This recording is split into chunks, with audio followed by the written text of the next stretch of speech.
It is a tribute to James Bond, and I thought it was my way of, throwing my ring in the hat for the next applicant of who's going to depict the next James Bond. I mean, why not have somebody a little bit healthier, a little bit younger and fresher be the next James Bond? So you're pretty fit, and is that in part because you keep your drinking under control?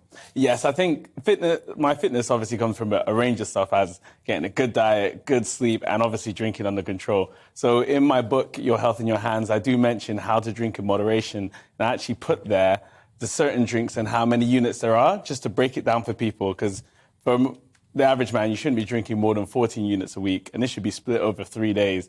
And most of these martinis that he was obviously drinking, what he's famous for with his catchphrase, are up to 3 units. And he was having multiple per day. So, yeah, I'd be having mocktails. I don't want you to think that we're disregarding your advice. Yeah. But on my right hand here, I have a mixologist. Welcome. Please introduce yourself. Where are you from? So my name is Brian, and I'm from Italy, and I'm a mixologist. Marvellous. Are you going to give us a dry martini, shaken, not stirred? Sure, yeah, I can do that. Will that be all right? Let me to go through as well how I make it. Yeah, well, briefly. You're going to start with some ice and a cocktail shaker. That is correct. So I'm going to get my martini glass. Going to chill my glass. Going to chill the glass down to begin with. That's very, very important. So I'm going to add ice into my Is this bothering you? Are you worried that this is going on? No, I'm enjoying it. Brian's got skills. Oh, a little bit. Oh. Marvellous. All right. Oh, fantastic. And now I'm going to pour Brian, you're amazing. 60 milliliters of vodka. Wow. Okay. I'm going to put it into the shaker. God. Whoops. Almost. Oh. Okay. Oh, no. Brilliant stuff. So 10 milliliters of dry vermouth. Okay. And now we're going to shake it. Yes. All right. So shake it, not stirred. Okay.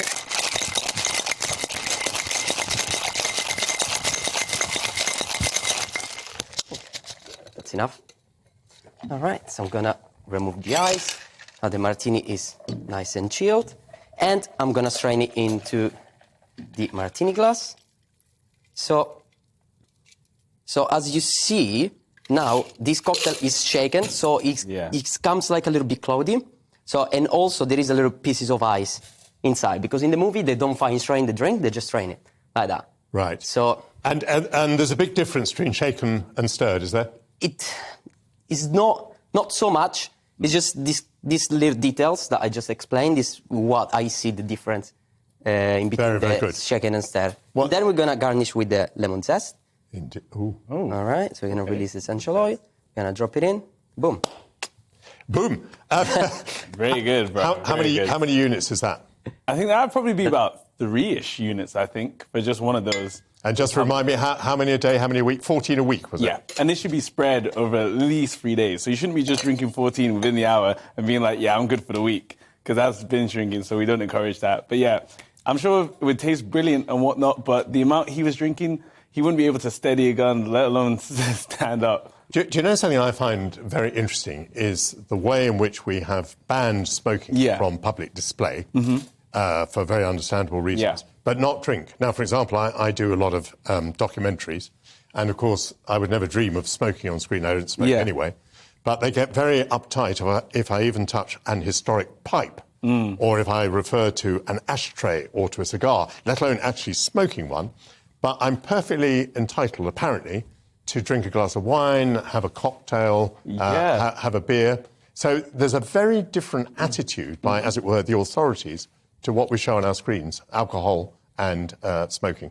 100%. And I think it goes down to, like, especially when you see some of the old school films and what we watch in terms of Hollywood, a lot of the smoking, which was supposed to be associated with sophistication and upper class, and you saw Audrey Hepburn and you saw in The Godfather, smoking was like a thing where, okay, you're seen as a certain class. But I think drinking has stayed that way, and we haven't moved on to that way with drinking. But I think it's really important that we show that, obviously, drinking in moderation is very important, and that we shouldn't be, encouraging over-drinking with James Bond.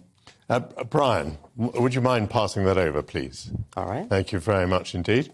Okay. So what I'm going to attempt here is is to have a drop of this and continue to read the auto cue. Let's see whether this works. Go for it. Wow. What do you think? It's absolutely brilliant. Congratulations to you. But you're absolutely right. It is extraordinarily strong, and I don't think I'd be able to do very much after that.